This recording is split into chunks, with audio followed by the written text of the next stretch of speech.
Once there was a young man, and he lived in a cottage with his mother. A humble little cottage not far from the lake. And every day his job was to take the cows out to pasture. They only had a few cows, and those they had were thin and bony. But they gave enough milk to keep them going, and those were the cows he took out to pasture, past the lake, under the night. And so it went on for days, and weeks, and months. Every day he would spend time searching every inch of the shore of that lake. One day he was there, a little bit later than normal, and he was thinking, well, I should be getting back home now. And then he noticed her, right in front of him.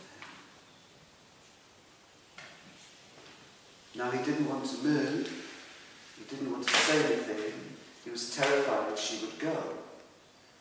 And as he sat there, in his pocket, in his jacket pocket, his fingers curled around a dry crust of bread. He fingered it, and he felt the hard crumbs loosen, and then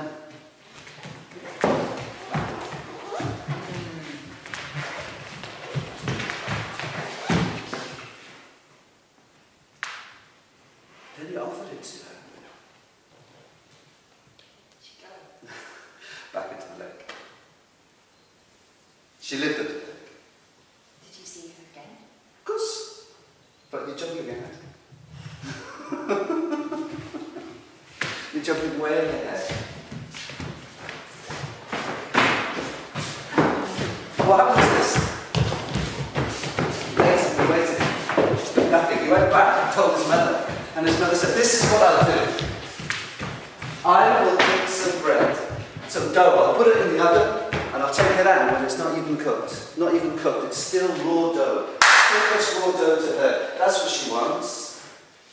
That's what she wants. So the next day there he was. Lump of dough in his pocket.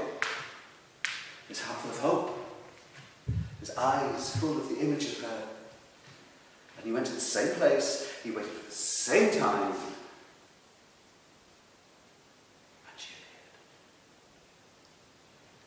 He took out the dough and handed it to her. And she reached out towards him and took it from him.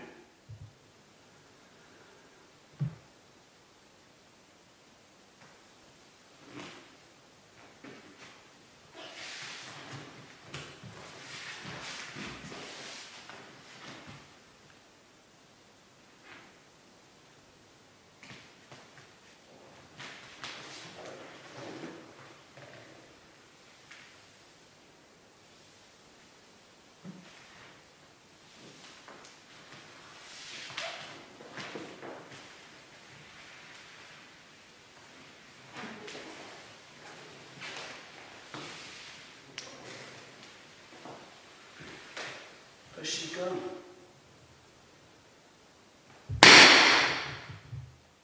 Apart from the wind and the rain now. And in that rain he walked all the way around that lake.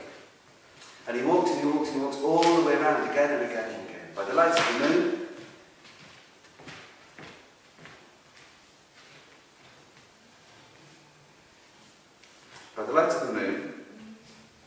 in the wind, in the rain, and yeah, kept on going. He kept on going until eventually he could go no further. 3 days and 3 nights is enough for anyone, isn't it?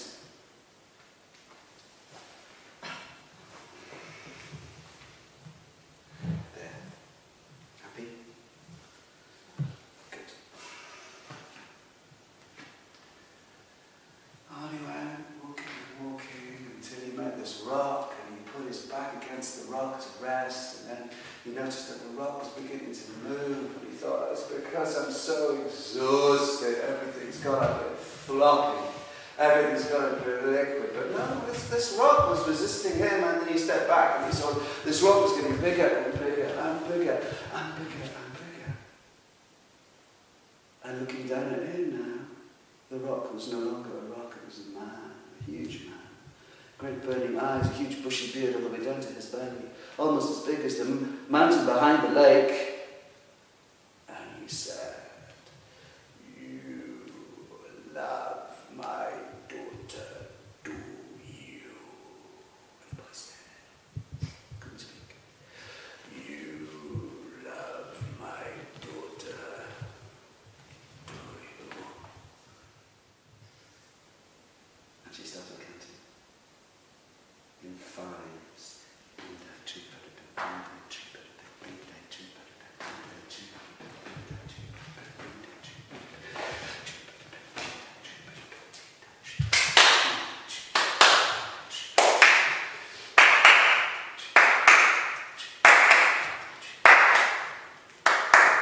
for as long as she had breath, she paused. She counted.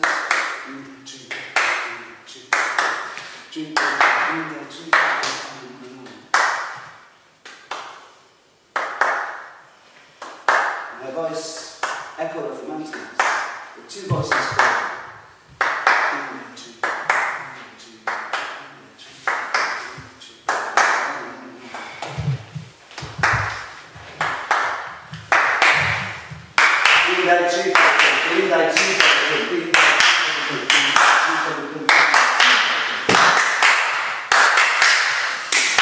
On and on she goes! And every time she got to page, a huge red pair of horns came out of the water, attached to a cow, or a bull, or a calf, and they came out and they grazed on the shore.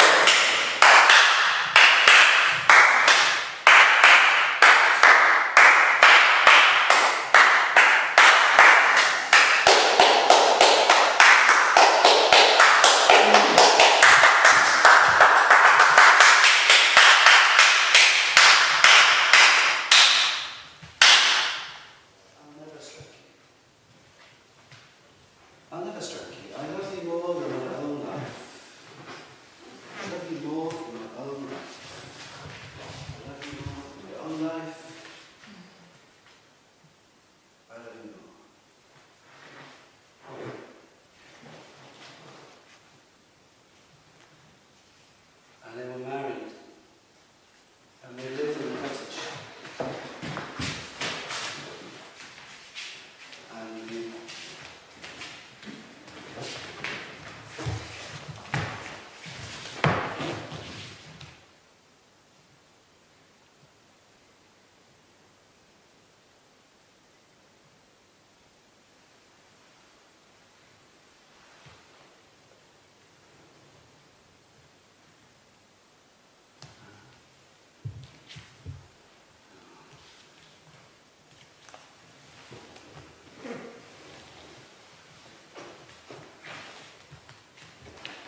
horse is whipped up by the wind, and I can't catch it, but you can.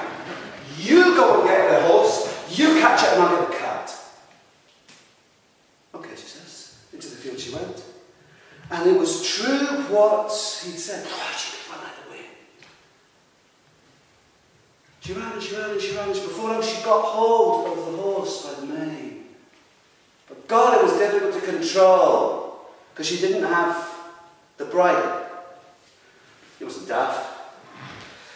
He was in the shed, and there was the bridle. He may as well show up when she needs that. Grab hold of it.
I'll take one of your glasses on a glass.